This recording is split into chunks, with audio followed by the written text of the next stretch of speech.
programme de Philippe Auclair, Naples au programme de Simone Rovera, l'avis tranché de Fred Hermel sur la blessure d'Ousmane Dembélé, et David Lorto veut nous parler de Schalke. On le fait rarement dans l'after, il a envie de le faire et il nous dira pourquoi tout à l'heure. Les questions de l'after, les questions du lundi, quelques thèmes, on répond assez rapidement, comme ça on a l'occasion de parler de plein d'équipes en même temps. On commence par Marseille, cette victoire à Amiens 2-0. Est-ce que c'est une vraie relance selon vous ou plutôt une exploitation de la faiblesse de l'adversaire ? Moi, je trouve qu'autour de ce match, il y a 1000 questions qui se posent. L'adversaire, ok, il est faible, mais il restait sur 2 victoires. Et tout le monde disait, à Amiens, ils peuvent se faire bousculer parce que c'est une équipe qui est physique. Et les Marseillais ont d'abord répondu physiquement. Ce que je veux savoir, c'est si la reconstruction, et d'ailleurs, c'est terrible de dire que 10 mois après l'arrivée de Garcia, on parle de nouveau d'une reconstruction où on nous vend... dès la J6, oui, c'est inquiétant. Voilà, qu'on nous vend immédiatement que ça repart de derrière, qu'il faut être solide derrière.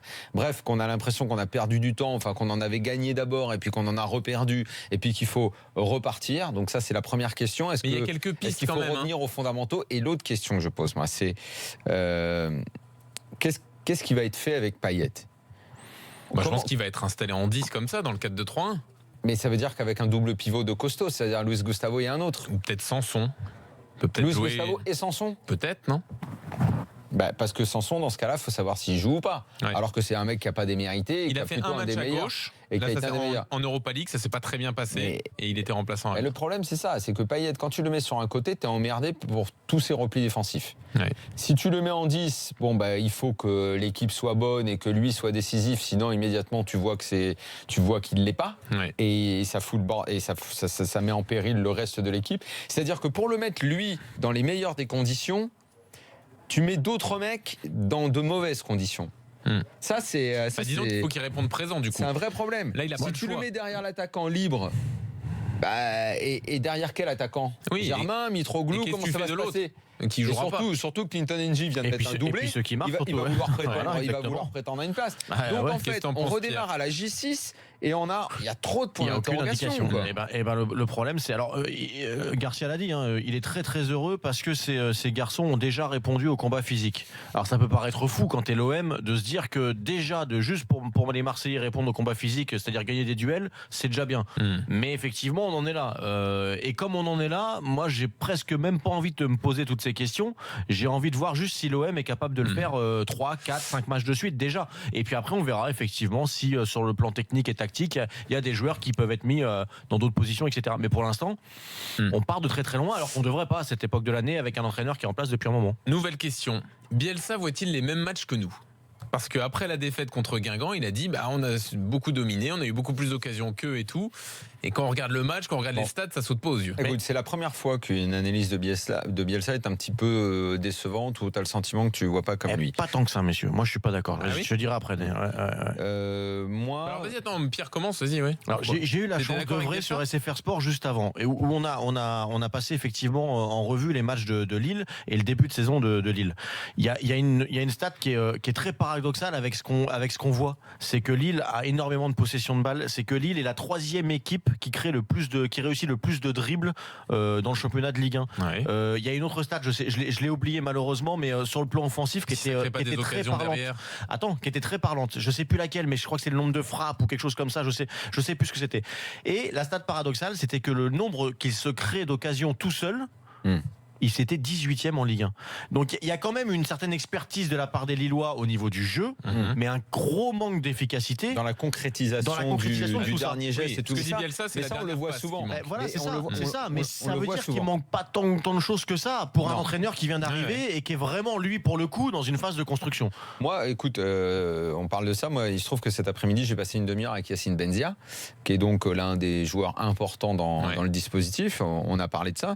Lui, il me dit que c'est très compliqué pour l'instant que le puzzle prenne forme parce que tu as plein de mecs qui viennent d'horizons différents et que les gars doivent se comprendre, ne serait-ce que parfois juste réussir à se parler, que Bielsa fait tout comme il faut au niveau de la traduction du message. Tout le monde comprend ce qui doit être fait. Il m'assure que tout le monde est à 100% derrière lui. Lui, il croit à 2000%. Il est méga motivé. Il m'a dit un truc fort. Il me dit, moi, tous les mecs qui le critiquent, je les invite, s'ils avaient la chance, d'assister à une seule séance avec lui. Il dit, moi j'ai une petite expérience, j'ai eu quelques coachs. Ah oui, il en a vu il dit, mais quelques-uns, un mec comme ça, il dit... ça fait 3 mois, il est déjà marqué. Et tout le monde est encore derrière lui. Mais il dit, franchement, il va nous falloir du temps. Il nous faudra du temps. Le temps tourne. Il nous faudra du temps. Sans m'immiscer dans les programmes de la semaine, il n'y a pas de match cette semaine. Je pense qu'il y a un bon truc sur Bielsa dans vos afters de la semaine, là, un peu détaillé sur sa façon de jouer, avec des stats à l'appui, en revoyant les matchs et tout. Ça pourrait être intéressant. Il mérite qu'on lui laisse un petit peu de temps quand même. Mais de toute façon, il aura le temps, même si Campos se fait un peu la gueule et tout, parce qu'il n'y a pas les résultats. On passe de Bielsa à Balotelli. Voilà, on enchaîne les personnages de la Ligue 1. Qui sera plus là. Balotelli, peut-on le laisser faire ce qu'il veut tant qu'il met un but à la fin du match? Si le but c'est celui qui te fait gagner, oui. Ouais, si c'est le but du 1-2 ou du 1-3, non. Sauf qu'on n'est pas sûr qu'ils le mettent à chaque fois. C'est tout le problème. C'est le problème et malheureusement tu le sauras que le jour J quand il l'aura pas mis. Est-ce que c'est si problématique que ça? Parce qu'à partir du moment où le reste de l'équipe, alors hier il y a eu peut-être avec Pléa des petits débuts d'Annick Roche, mais si le reste de l'équipe, si le vestiaire accepte ça, si comme la saison dernière les autres sont prêts à courir pour lui. Attends, j'ai envie de te dire qu'à Nice c'est peut-être possible. Ça ressemble un peu à ce qu'a fait Ben Arfa il y a 2 ans. Et un peu à ce qu'a fait aussi Balotelli l'année dernière, puisqu'il jouait les matchs à domicile, à l'extérieur, moins et tout. Il les a mis, ils ont fait 3e. Ok. Maintenant, il est évident que si je suis Fabre, je m'arrache les cheveux parce que je me dis putain, tu pourrais tellement faire mieux que. C'est tellement frustrant ce que tu fais. Il y en a d'autres avant lui qui se sont arrachés les cheveux déjà. Voilà, c'est tellement frustrant. Donc dans un club comme Nice, oui, dans un club plus important, assurément non, parce que t'as des mecs. T'aurais des mecs meilleurs que lui. Des mecs meilleurs et des mecs avec des égos qui ont déjà des buts, mais qui font autre chose avec. Déjà là, Pléa parfois il en a marre. Voilà. À l'époque, Seri avait eu quelques mots par rapport à Ben Arfa qui bossait pas. Donc il faut voir comment la situation évolue. Mais le problème c'est que à chaque fois qu'il ne marquera pas et si Nice ne gagne pas, tu seras obligé de te tourner vers lui. Si on avait eu un mec qui avait un peu plus couru, peut-être qu'on aurait gagné. C'est quand même super chiant à gérer ce genre de mec là.